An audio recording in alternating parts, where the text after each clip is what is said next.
Hello all. For the past 1 year, we have been using Google Meet for our online classes. The interface of Google Meet is not the same as it was when we started the online class in May 2020. In this video, we can see what the interface has changed after the new update.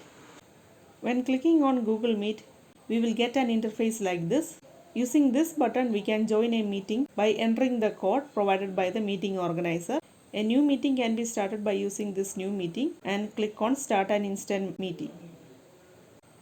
We will get a meeting code and we can share this meeting link to our WhatsApp group.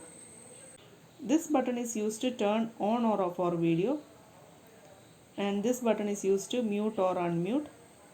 This button at the top can be used to switch our front camera or back camera. Using back camera, we can show our notes to the students, and switching to front camera, we can show our face.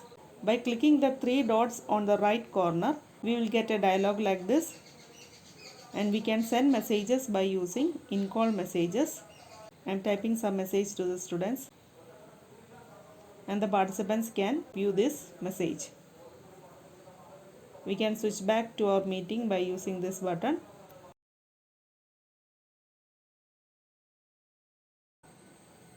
The whole list of participants can be viewed by clicking on this meeting code.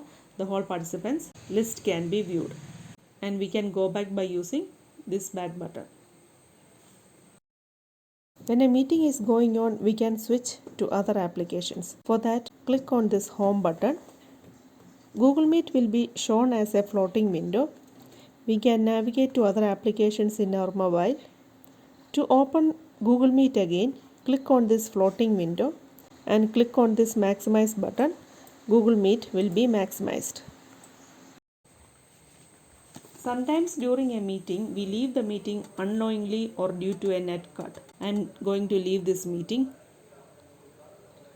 To rejoin the same meeting, click on Google Meet again. Click on this rejoin button to rejoin the same meeting.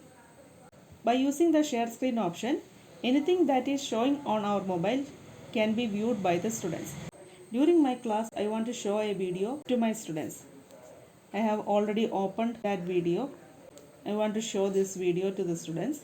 So before starting the class, open the video to be shown, and when it is time to share the screen, click on the three dots and click on start sharing, and again click on start sharing and switch to the video. Now students can view this video. In order to stop sharing, click on this stop sharing button. These are the basic features available in the new update. Okay, thank you.